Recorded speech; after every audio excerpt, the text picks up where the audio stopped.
السلام علیکم ناظرین، جماعت اسلامی ہند حلقہ مہاراشٹر کی ماہانہ سرگرمیوں پر مشتمل نیوز بلیٹن مارچ 2025 کے ساتھ ہم ایک بار پھر حاضر ہیں۔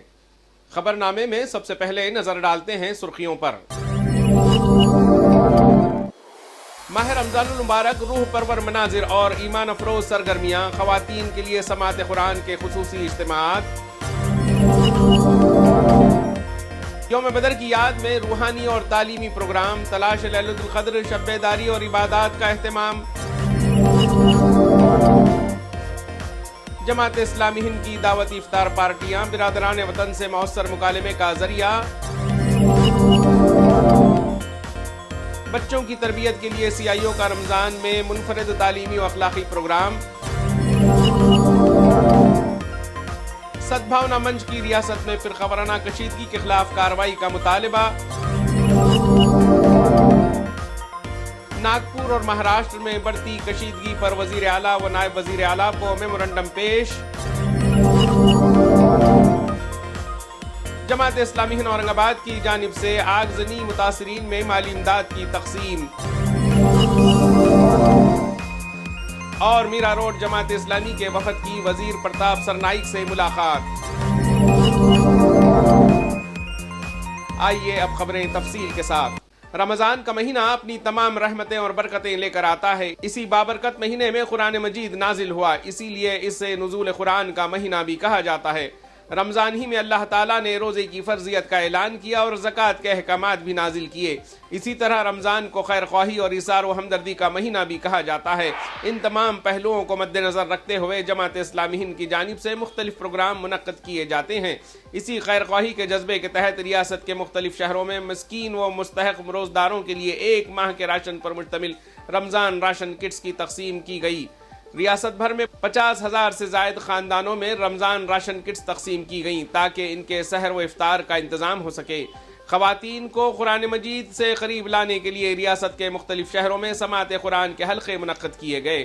ان حلقوں میں روزانہ 1 سے 1.5 پارے کی تلاوت، ترجمہ اور تشریح پیش کی گئی۔ ان نشستوں میں ہزاروں خواتین نے شرکت کی اور قرآن کی تعلیمات پر عمل کرنے کا عزم ظاہر کیا۔ رمضان کے آخری عشرے میں تاخراتوں میں تلاش لیلۃ القدر کے جماعت کی تقریباً تمام ہی یونٹس میں خصوصی پروگرام منعقد کیے گئے، جن میں مطالعہ قرآن، تاریخ اسلام اور قرآن مجید کی مختلف صورتوں کا گہرائی سے مطالعہ کیا گیا۔ اسی طرح 17 رمضان کو غزوہ بدر کا تاریخی معرکہ پیش آیا تھا، جسے یوم الفرقان بھی کہا جاتا ہے، اور 19 رمضان کو فتح مکہ کے مواقع پر خطابات کا اہتمام کیا گیا، جن میں مقررین نے اسلامی تاریخ کے ان روشن ابواب کی روحانی و تاریخی حیثیت پر روشنی ڈالی۔ رمضان المبارک میں جماعت اسلامی ہند کی جانب سے دعوتی افطار پارٹیوں کا اہتمام ایک اہم سرگرمی ہے، جس کے ذریعے برادران وطن کو افطار میں مدعو کیا جاتا ہے۔ ان نشستوں میں انہیں رمضان روزے کے مقاصد، فوائد، نماز اور قرآن کے بنیادی احکامات سے روشناس کرایا جاتا ہے۔ اسی طرح دنیا و آخرت کی حقیقی کامیابی کا صحیح راستہ کیا ہے، اس پر بھی روشنی ڈالی جاتی ہے۔ مزید برآں اسلام کے نظام رحمت کو واضح کرنے کے لیے عملی مثالیں دی جاتی ہیں تاکہ برادران وطن کے ذہنوں میں اسلام کے متعلق مثبت اور درست تصویر ابھر سکے۔ جماعت کی جانب سے اس طرح کی دعوتی افطار پارٹیوں کا اہتمام ریاست کے مختلف شہروں میں کیا گیا۔ ان افطار پارٹیوں میں بڑی تعداد میں برادران وطن شریک ہوئے، جنہوں نے روزہ افطار کی اور مجلس کے روحانی ماحول کو قریب سے دیکھا اور اس سے بے حد متاثر ہوئے۔ کئی مہمانوں نے اسلام کے بارے میں مزید جاننے کی خواہش کا اظہار کیا، جس سے ان نشستوں کی افادیت اور کامیابی کا بخوبی اندازہ ہوتا ہے۔ Children Islamic organisation CIO Maharashtra کی جانب سے رمضان المبارک کے دوران ایک منفرد اور بامقصد سرگرمی انجام دی گئی، جس میں رمضان فار کڈس سے روزانہ ایک پوسٹر جاری کیا جاتا تھا، جس میں قرآن و حدیث کی روشنی میں زندگی کو سنوارنے اور عملی طور پر بہتر بنانے کا روزانہ عملی ٹاسک دیے جاتے تھے۔ اس سرگرمی کے ذریعے روزمرہ کی زندگی میں بری عادتوں سے اجتناب اور اچھی عادتیں اپنانے پر زور دیا گیا۔ والدین اور رشتہ داروں کے ساتھ حسن اخلاق سے پیش آنے، ان کی عزت و احترام کرنے اور ان کے حقوق کا خیال رکھنے کی بھی خاص نصیحت کی گئی۔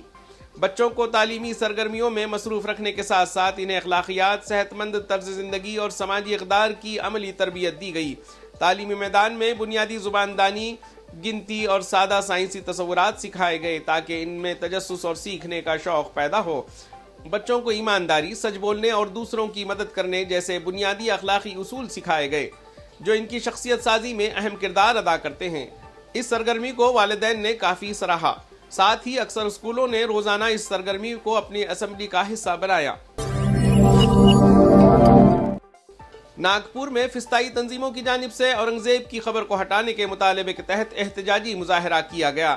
اس دوران شرپسند عناصر نے اسلامی شاعر کو نقصان پہنچایا، جس کے نتیجے میں مسلمانوں کے مذہبی جذبات مجروح ہوئے اور شہر میں فساد بھڑک اٹھا۔ فساد کے دوران بڑے پیمانے پر توڑ پھوڑ، آتش زنی کے واقعات پیش آئے، جس میں شہریوں کو بھاری نقصان اٹھانا پڑا۔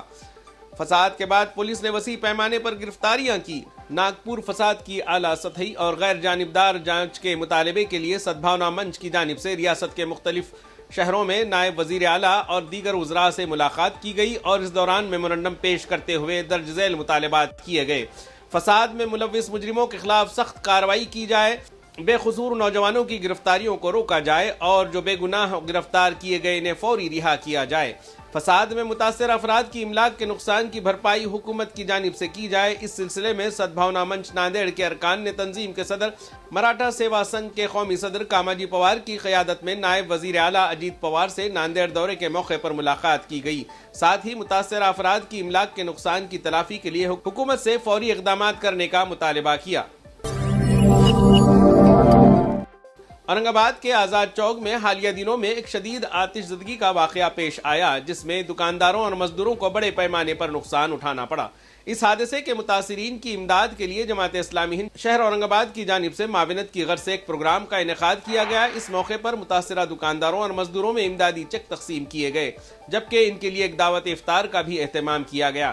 اس پروگرام میں امیر حلقہ مولانا الیاس خان فلاحی، ناظم شہر سلمان مکرم صدیقی، الیاس مسجد کے امام عبدالصمد، سابق کارپوریٹر ایوب جاگیردار، حاجی یعقوب وغیرہ شریک تھے۔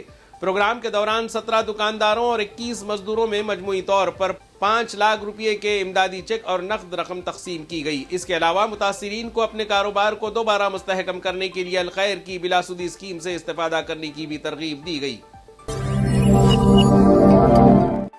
جماعت اسلامی ہند میرا روڈ کے ایک وفد نے ریاستی وزیر برائے ٹرانسپورٹ مہاراشٹر اسٹیٹ جناب پرتاپ سرنائک سے ملاقات کی۔ یہ ملاقات 13 اپریل 2025 کو منعقد ہونے والے عید ملن پروگرام میں وزیر محترم کو بطور مہمان خصوصی کے طور پر مدعو کرنے کے لیے کی گئی۔ وفد نے وزیر موصوف کو باضابطہ دعوت نامہ پیش کیا، جسے انہوں نے خوش دلی سے قبول کرتے ہوئے اپنی شرکت کی یقین دہانی کرائی۔ واضح ہے کہ عید ملن پروگرام جماعت کی ایک مستقل روایت ہے، جس کا مقصد مختلف طبقات کے درمیان ہم آہنگی، اتحاد اور سماجی روابط کو فروغ دینا ہے۔ جماعت اسلامی ہند ایسے پروگراموں کے ذریعے کمیونٹی ڈیولپمنٹ اور بین المذاہب مکالمے کو مستحکم کرنے میں مصروف عمل رہتی ہے۔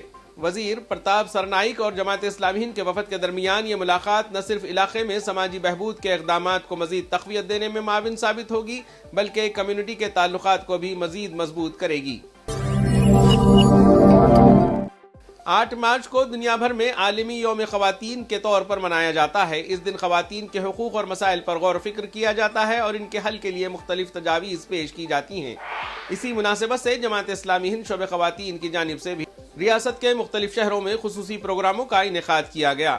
خواتین کے مختلف طبقات سے ملاقات کر کے انہیں اسلام میں عورت کے مقام و مرتبے کے بارے میں آگاہ کیا گیا۔ موجودہ دور میں حقوق نسواں کے نام پر عورتوں کا کس طرح استحصال کیا جاتا ہے اور اس ضمن میں اسلامی تعلیمات کے ذریعے عورتوں کو ان کا حقیقی مقام اور عظمت کیسے حاصل ہوتی ہے، اس پر تفصیلی گفتگو کی گئی۔ اسلامی تعلیمات کی روشنی میں خواتین کے حقوق اور پردے کی اہمیت پر روشنی ڈالتے ہوئے وضاحت کی کہ پردہ کوئی پابندی نہیں بلکہ تحفظ اور عزت کی علامت ہے۔ ساتھ ہی وومن امپاورمنٹ اور اسلام کے عناوین کے تحت اسلام اور خواتین کی معاشی سرگرمیوں کے متعلق غلط فہمیوں پر بھی گفتگو کی گئی۔ ناظرین، اس ماہ کی نیوز بلیٹن میں بس اتنا ہی۔ اگلے ماہ انشاءاللہ پھر ملیں گے۔ اللہ حافظ۔